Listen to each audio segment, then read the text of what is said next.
So today I turned 30 and I decided to make a video about my biggest life lessons thus far. Lesson number one, the importance of family, friends, and community. Hey guys, my name is Mawanda Maphumulo. I create content about personal branding, entrepreneurship, and embracing being a creator. So whilst getting back on my YouTube journey, I decided to do this on my 30th birthday, which is today, literally creating a video about the 10 lessons I feel I have learned thus far in my journey. Lesson number one, the importance of family, friends, and community. So looking at my life in this season, I just came to realize that we got so consumed in acquiring things, obviously wanting to do better for ourselves and our families. But what good is it if you do not have a community that is going to help you uphold that? I think as humans, we are social beings by nature. And in return, that means that life is meant to be shared and lived with others. And I think that's one of the things that I've really come to realize in this season. So I was watching a powerful video by Trevor Noah speaking to Simon Sinek at a conference. And he was sharing that when he goes to most of these conferences, people have great businesses, they have great families. But when you ask them about their friends, most of them actually do not have friends to share life with. And I think that has been such a big reflection on my end, that how do I continue to cultivate the relationships between my family, my friendship circles, my community, and also realizing that the more I cultivate that, the more I create a sense of accountability. And I don't always have to be a hero or look perfect in front of everybody else. But I have a group of people that are my safe place that I can be vulnerable to, let them know my challenges, get some energy and strength from them, and continue to go out there and share life with others. So lesson number one is the importance of community and learning to continue cultivating relationships and not just living life as nomad. This brings me to lesson number two, and that is my life is not my own. Now, if you know me, you know that I really believe in God. I believe in Christ. I'm a follower of Christ. And the more I settle in this season, the more I realize that my life is truly not my own. The more I dig deep and the more I look within, the more I realize that as humans, our nature sometimes is that we can be selfish, we can have big egos, and we can think that things are more about us. But the more I grow my family, the more I trust God for my business and the things that I'm involved with, the more I come to a realization that truly my life is on my own. The good book says, he who keeps his life will lose it, and the one who loses his life will find it. Which simply means that the more I accept that this life is not my own, the more I connect with the creator and the more I understand more of who I am and my identity from a spiritual perspective, which better aligns me for my calling and my mission that I'm placed on in this earth and how I can continue to serve others. Lesson number three, learning to differentiate what is mine and what belongs to others. So what do I mean by this? I think the more you engage with people, the more you realize that sometimes we can have a situation as far as emotions are concerned. And it's good to realize that, am I now taking on someone else's perspective and someone else's emotions, or does this belong to me, or is this mine? How might this apply practically? I could have a misunderstanding with somebody. Let's say I bring them a packet of chips and they got offended saying, oh, why did you buy me a packet of chips? Do you think I can't afford them? Do you think I can't get myself those packet of chips? For me, it was just a good gesture because I was going to buy myself a packet of chips. We were chilling together and I thought, hey, let me buy an extra packet of chips. But to you, that sparked some form of insecurity. Instead of you seeing it the way that obviously I was trying to give it to you, you see it as a way that is insulting. Now, I think this season I'm learning to realize what is my own and am I taking on what is somebody else's, meaning am I taking on their perception, their view of life, and am I inheriting that into me? Or am I learning to realize that, you know what, I'll actually have compassion. I might have been doing this from a good place, but your lens in which you view life, that you're going to see it as something that is insulting. So I think that's a simple way of describing it. But more than that, I'm really realizing that it's so important in different scenarios and in different things that happen. What is my perception and what is my filter and my lens in which I see this as, and what is the next person's, so that one, I can eventually come to a place where I can actually process that. Secondly, I can have compassion where compassion is needed to say, oh, okay, what's happening here is that you see things like this because of your journey of A, B, C, and D. And I see things like this because of my journey of A, B, C, and D. And I think learning to accept that and learning to understand that I don't need to get worked up about everything, and I don't need to throw my toys out the cot, or I don't need to always tend to self-harm when certain situations happen as far as how I think and how I process things. I just need to eventually come to a place of understanding, okay, in this situation, what are my emotions, what are the next person's, so that I can firstly identify with those lenses, and then how do I find the common ground in solving whatever that situation is. So lesson number 4 is having my own family has made me realize how much I need God and how much I can't do things in my own strength and in my own ability. Firstly, I need the wisdom and the strength to be able to lead my family in the ways of the Lord. Secondly, having a family is a mirror, meaning that a lot of things that I haven't dealt with and the way that I see life really comes out when leading a family. So I think this journey has really made me realize how much I need to draw strength from God in terms of how I look at things, wisdom, trusting God, the direction, the vision, how we execute together with my wife as a family has made me realize that, okay, this family is actually not mine. I am just a steward of being given this family to just head in the right direction. But I myself, my life doesn't belong to me. And the family that we have started, I have to change my perception and understanding that as much as I always say it's my family, I then realize that no, this family is actually not my own. In this season of life and in this time that we have right now, I'm just given stewardship and I'm being trusted with this, and I just need to do my best. And that has really made me realize how much more I need God instead of just depending on myself. So lesson number 5 is honesty with myself. This sounds so cliche because it almost seems like the simplest one from all the lessons.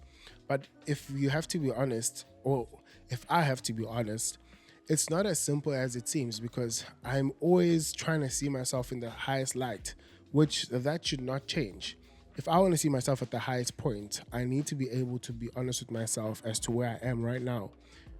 Whether it means being honest about my strength, my weaknesses, what I'm struggling with, where I want to be, all of it together in the spectrum of good and bad, I need to find a way to be honest with all of that. Because then if I'm honest with my bad, I know what I have to work on.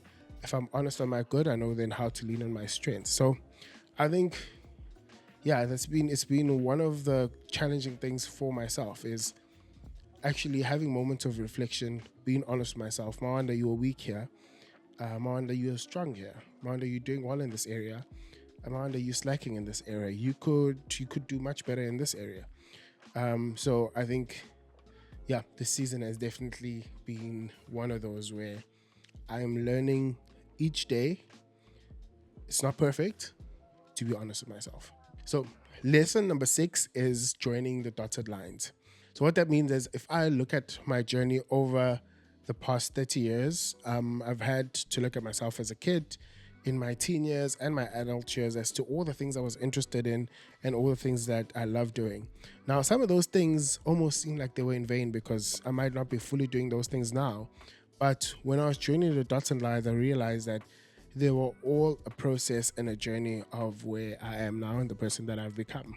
So this may be a thing as simple as when I was growing up, I always used to say I wanted to be an inventor. I didn't know what it was. No, I did not know. But now that I look back, I was actually saying I want to create.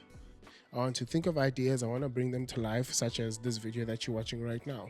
And when I joined the dotted lines, it makes sense as to, oh, okay, that's why I learned that skill. That's why I failed there. That's why I met those people. And that's why I had that season, because it brought me back to who I am right now. Lesson number 7, procrastination. This was a tough one to admit because we live in an information era. And I realized that when you have too much information, you want to be a perfectionist in how you do things, how you launch things, and just how you create. And I realized that I was crippling myself with that because I procrastinated a lot instead of doing, applying, and growing in the process. So I had to come to terms with that. And I think that's one of the things I'm really working on is how can I apply? How can I do? How can I plan? But not over plan and make myself feel good by saying, oh, I have a plan, but I haven't started applying that. Because what ends up happening is that a year, 2 years, 6 months, 2 months go by where I'm making myself feel good by, oh, I watched this podcast and I did this research and I wrote it down and it looks like such a good, perfect plan. But implementing it and getting started is something else. Next thing you know, 6 months go by and I've procrastinated instead of being consistent and learning as I continue in what I set myself out to do. So lesson number 8 is being grateful for what I have while I'm trusting God for more. I think that's been one of my greatest things in this season because I look at the life that I live now and I think sometimes one can be ungrateful because I realize that my wife and I were talking and this is a life that we once prayed for. It's a life that we once trusted God for. But because we were trusting God for so much, we just arrive and we're like, okay, what's next? Not realizing that that is such an unhealthy behavior because instead of firstly being grateful to God to say we have made it thus far, this is answered prayer. For us, really from where we come from, this is successful. Lord, thank you for where we are right now. From this position of gratitude, we know that you have much more in store for us. So we are going to trust you for more because we also understand that we have a greater responsibility in the way that we have to serve this earth according to our purpose. So I think that has been such a good lesson for us in understanding that always start with gratitude as an anchor point and then throw out the line and trust God for more from that position. I think lesson number 9 is interesting, and that is not living life by default. Have you ever had the feeling that days are going by so fast? We just started a month and it's coming to an end. We just finished the first quarter, but you're realizing that, gosh, maybe I haven't got as much done as possible. And that's because our brain forces us to live by routine so that it doesn't have to think of new patterns. So next thing you know, you go to sleep, you wake up, you continue the same routine and you live a life by default. So that was happening to us. And we just had to find hacks as to how do we break that cycle? Instead of living by default, we actually get an opportunity to enjoy life. So we started doing simple things, going out on mindfulness walks. So walking around our neighborhood, walking around different places, enjoying, taking the scenery in actually helps us slow down. Going to the gym, taking hikes, booking at new places to stay at, because then it forces your brain to take in new information. Therefore, you slow down and you appreciate that.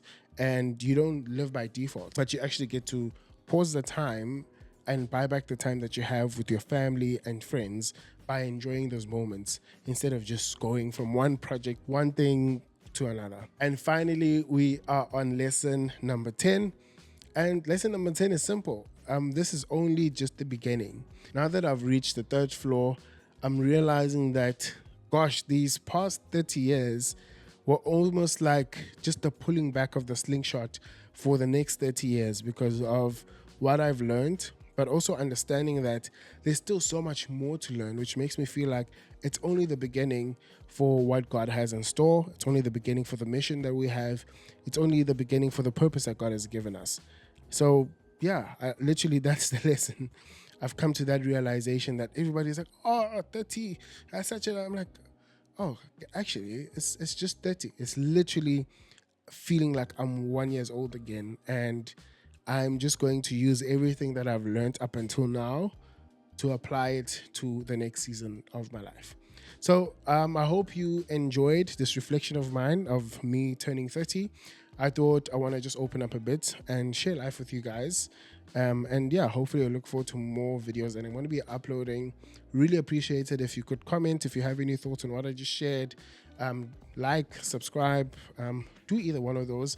It'd be great. Super cool. And I hope that in some way or the other, my journey is able to encourage you and your journey and the things that you are called for to do within your mission. My name is Mawanda Maphumulo, Mashimanu Zigotuzugzela, signing out. So here's a bonus lesson. I was about to switch off the camera and I thought to myself, maybe this might be worth sharing. And that is, do not live your life from a position of shame. I've learned that for myself, not to live my life from a position of shame. We're humans, all of us are not perfect, but it's firstly understanding what is shameful I see in my life, accepting that, speaking to God about that, and making sure that I don't live a life from that position, because that's just going to attract more things that remind me of what I'm shameful of. But actually living my life from the other side, from a redeemed position, from understanding that I'm a king, from understanding that I am peculiar. I'm born of a holy nation. And we were having a conversation and we realized that I think we were facing something and somebody was doing harmful things because of shame. But when you realize what they were ashamed of, it actually wasn't something that's big. So the enemy sometimes uses shame as a way to hold us back, because we are so scared of everybody else finding out of that shameful thing that it's almost like it holds us ransom to, okay, you're going to do that, otherwise I'm going to make sure that everybody finds out about what you're most shameful of. And I think that's one of the reasons why I really dislike it when believers are so judgmental when it comes to other people, because they forget. I think the late Dr. Basil Trine often used to say, imagine if you get to heaven and God puts up a big screen for everybody to watch are your most shameful moments. You would probably be looking for a hole to hide in. And it's so unfortunate that sometimes people think that they are so perfect, not realizing that they were also redeemed from something that are shameful themselves. So instead of having compassion, they judge others. That is to say, do not live your life from a position of shame. I think, that's just it. I couldn't express that even more, because I know myself how detrimental that can be, and it can really hinder you from the journey on and the things that you're supposed to be doing.